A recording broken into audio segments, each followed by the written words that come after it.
All right. Thank you to everybody who came out tonight. That was a heck of a football game you got to see, and a heck of a football game that we got to be a part of. We probably made it a little more interesting than we needed to.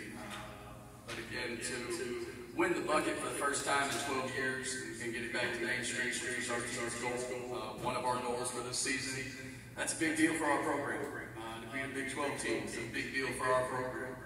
So there's a lot of good. There's a lot to learn from also in the second half.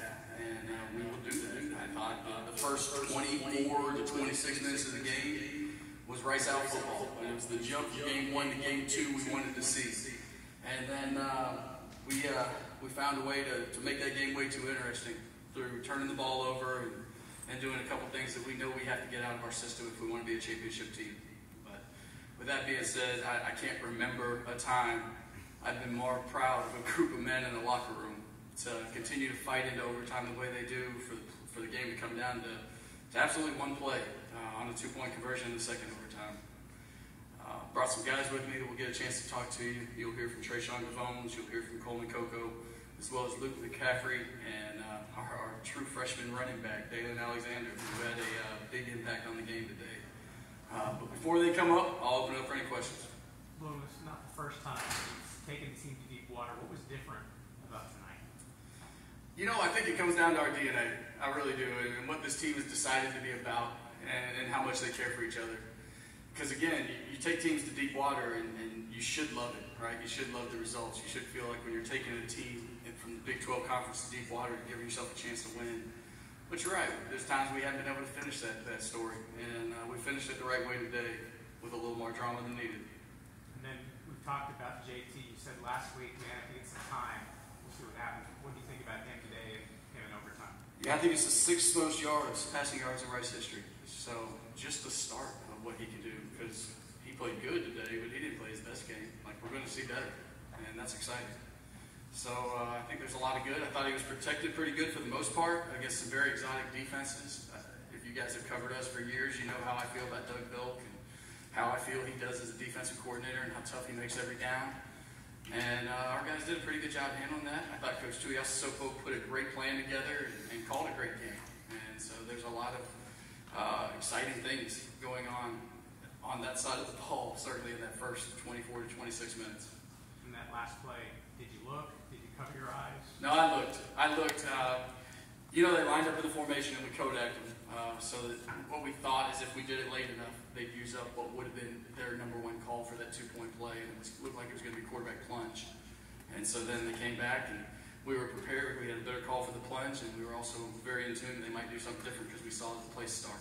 And so they did. They threw the ball out there. Saw the ball in the air. It seemed like it stayed there for a minute, but it was good when it hit the ground. Mike, this win against U of H has been a long time coming for you and for the school as a whole. What was it like in this locker room when you got in there after the game? Oh man, I don't know how to describe it. It was like a club that I don't go to anymore. You know, it's a very fun atmosphere, and a lot of guys celebrating a very hard-earned victory. And again, this isn't about just today. It's not just about this week of prep. This is all the stuff we do, all the things we torture our body with in the summer conditioning, to training camp, to going back to spring and 6 a.m. workouts. So this is a cumulative effect of a bunch of guys making a decision to fight for each other. And it's a great result and really cool for this program. Coach, what you said kind of a little bit, but what things did not go like you did after those first 24 minutes? You know, I think one thing that maybe I've done in the past is when we had a big lead like that, I've really tightened up. And it's in my West Coast, David Shaw, John Gruden trained way of just running the football. And we made a commitment not to do that for our team. We feel like we've got guys that we trust, and we're going to give them a chance to go make plays. And unfortunately, I think we were going on a drive that I would have bet you anything would have ended in a touchdown or at least points. And receiver catches it, puts the ball on the ground, and that's disappointing. You know, that's the things we got to get out of our system. The turnovers are really the only way they could have got back in that game. And unfortunately, we gave them an opportunity there, but really thankful we came back and shut the door at the end. Your offense exploded in overtime after a relatively quiet second half. What do you think was the spark that got your offense going? Man, I don't know. that's a better question. You know, I was in the huddle, but like again, it's about these guys, and it's about like JT having the BAYOU factor with Luke McCaffrey and throwing that back shoulder ball to the 5-yard line. And then it's about getting an opportunity to get into our goal line package, which we believe. You know, I had John Kay talk to the team. And, you know, even though he was 76-4 in the last 5 years at North Shore High School, he didn't give pregame speeches. And I said, man, look, you're a Houstonian. You know a lot about this rivalry. I just want you to give us something that's on your heart about this game today. And man, I would have run through a wall after listening to him talk. And what he talked about is our brand of football and making people understand that what we do is the right way to play football. It's not to have practice in a training camp where you just do walkthroughs. It's not just to play powder puff and two-hand touch people. It's to play football the way this game was designed. And he said that we needed to go out there and put that on display. And that's what I kind of just built on that. I said, hey, we're going to go out there, we're going to show intellectual brutality, we're going to show our team DNA every play in every way. And so the message became one play at a time today. And I thought those guys took it to heart. They let kind of each individual play be a life of its own and live and die in that play and go to the next. And that's what you saw. What are your thoughts on Alexander's performance tonight? Well, I guess I got to look down at my sheet and see how many total touchdowns he had. Golly, you had 3 touchdowns and a 2-point conversion. We're instantly making this young man famous. I didn't mean to do that to you, Dalen. I'm sorry. But that kid earned the right. And what we say is this program is a meritocracy. And everything is earned in this program. And he was the best runner in training camp at short yardage and goal line. And he went into Texas, and he did it. You know, he really converted the first one, in my opinion. His knee wasn't down. They said they didn't have a view to back it up. And then he got the second one and gained about 6 yards against Texas. And then he comes out there today and not just efficient, but great as a runner and running behind his pads and feeding people his pads to finish in the end zone. And there was no doubt in my mind when that 2-point play, when they got called for holding, and they were going to move that half the distance, that we were going to put our big people out there and impose our will again and end this game. Mike, your defense kind of showed that last week with UT was not a fluke. They came out and involved that same stuff all over again. Yes. Just what's the, I know you got down a group and you got a lot of veterans returning, but just what's the key that's lighting that team, just lighting that group right now? The togetherness right now, the belief structure. You know, they've got a couple things that they've made rituals before they go out in key situations. The defense went out in overtime today. They got one that they talked about, this mask up, and they put it up, and they played that way. And what I would tell you is I'd say that the rush, anytime somebody's passing, is working very well with the coverage. We're playing top down on things, and we're not giving quarterbacks a lot of time. And that was against an incredibly mobile quarterback today. And we were scared to death. I held my breath anyway every time he got out of the pocket, you know, because that's what we didn't want to allow him to do. We'll continue to focus on that and get better at that. And, but again, when you got people that are playing top down and still making big-time plays, Trey D with the interception today, Trey D with the defended pass on 4th down. That's really 2 turnovers Trey D caused. The interception, of course, I believe was on a tip ball, so there's some help from that front as well. Just making plays and the belief in each other. Our biggest message coming out of Texas was trust. Like, that's what I needed these guys to do. I needed them to trust their strength coaches and their medical staff, that they would do what's best for them. I needed them to trust their coaches, that they were putting them in the best positions. And then I needed them to trust themselves and doing the game what they've been doing all week in practice. And again, to the naked eye, without watching the film, I'd say we did a pretty good job of that today, but there's certainly more we can do better, and we will. What was the biggest difference for JT between last week and this week? But he was playing the game standing up, to be quite frank with you. Yeah, he got to play quarterback instead of chicken with his head cut off. So that was nice. As far as the better leadership, like in a game like this, you see that kind of come out? I think we've got a lot of leaders. I mean, when your team votes for 7 captains, I think you do. And, again, I told you guys at first, I'm not real comfortable having 7 captains, but when you have ties, I don't think it's my team to make that decision. So we did it, and all these guys have been awesome leaders. And there's even people that aren't captains that are absolutely incredible leaders. Coleman Coco's one of them. Like, our team looks to Coleman Coco. Our team responds to Coleman Coco. So, again, whether you have the C on your chest, which I love that we put it on there like the NFL this year, or whether you're just a leader that everybody looks to in certain situations, like, we need all those guys. They're an extension of our coaching staff. And I think some of the training we did this offseason with Aplos and Brian Selman really came to show itself in a game like this. What our strength coach Hans Straub talks about when he pushes them through and beyond what they believe they can do, that's what gets you to finish on that 2-point play in overtime, in the second overtime. And then after averaging something like 2 yards a carry through regulation, 2.4 or something like that, how much did you need the game-winning offensive points to come right up the gut?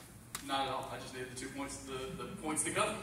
To be honest with you, Matt, like, look, we got plenty of time. We know we're still a work in progress, and that's not going to change. But it certainly feels better to come away with a dub and to work with that tomorrow. And it's just always good. Like I told the guys in the locker room, I'm going to ask our coaches to push them harder than they ever have, because I know right now this team can take it. This team's in a good place mentally. We got a game coming up against Texas Southern next week, and we got 10 more to come. Again, this is not a penultimate deal. This is not a summit. This is a good win for our program, and got 10 more to prepare for one by one. And I know it's about the kids, but how cool was it to lift that BAYOU bucket trophy on the field after the game? Yeah, it is about the kids, because I'm proud to get a chance to do that, but I know watching them do it is better than me touching it. I promise you that. They're the ones that work so hard for it. You guys know this. I didn't play it down today, and I'm just proud as heck of the way these guys came together, and the way they worked, and the fact they got it done in double overtime. So, but yeah, it was nice to touch that bucket. I've told you before that bucket's ugly as all get out, but I can't wait to kiss it, and I will tonight. Coach, what are you most proud of? Your team, what were you most impressed with in terms of their performance today? What do you most want to improve upon ahead of next game against you? Yeah, I think just their resolve and their ability to find a way to finish. At the end of the day, that's what I'm most proud of, because as Matthew alluded, we've been close a lot of times. And we finished. I mean, we beat Marshall. Went up to UAB and beat UAB up there. We beat Marshall when they're 15th in America. But we had times against a Big 12 team like Baylor when they won the conference where we were a touchdown away. We had the ball on the 9-yard line last year with a chance to beat these dudes. So we've had opportunities to finish this game against a Power 5 opponent is a big deal for our football team. What do I want to see us improve most? I think that's going to end up being a laundry list. I probably don't want to tell you until Tuesday after I watch the film. Anything else in here? Steve, do you have anything you want to ask? Yes. Hi, Blue. Congrats on the win. Describe the process.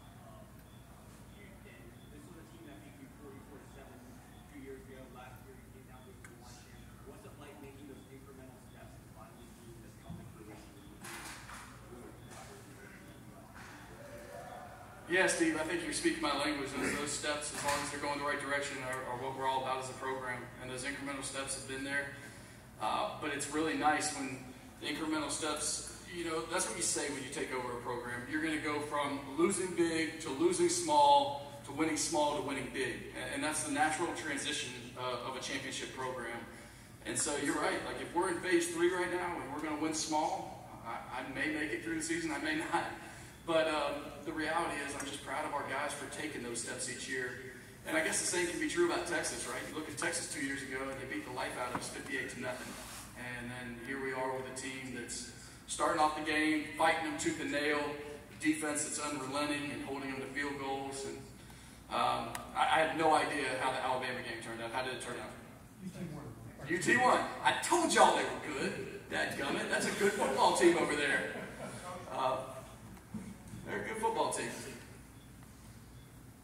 For the first time, I think in your coaching career against Rice, you can look up at the scoreboard against an FBS team and see a 28-point lead against a Big 12 squad, nonetheless. What was it just like getting off to that fast start and seeing a lead that you guys haven't really had before? Yeah, I don't know. I guess I didn't think about it in that context. Honestly, I kept thinking we got to go score. That's why we went 2 minutes at the end of the first half. And we had a chance to make that game 35-7 at halftime and really to answer the score they just had. And unfortunately, we turned the ball over. So that's one of those things you talk about an area for improvement. It's right there. It's right in our face. The 2 turnovers are the biggest thing that we're going to talk about. It's going to be a margin between winning games and not winning games.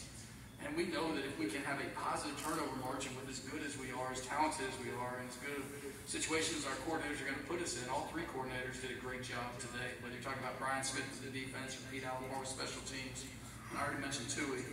So, I think like those turnovers are a big deal, but I did obviously know what the clock was at. We've got an analytics guy who I think is off the charts good, and Dan Gritty, and he has the book, and he's brilliant. And he told me at one point in the third quarter, they had a 1.1% chance to win the game. And I just said, man, tell me when it's 0. And after that 2-point play, it was 0. So thank God we finally made it there. Thank y'all very much for coming out. Go Owls.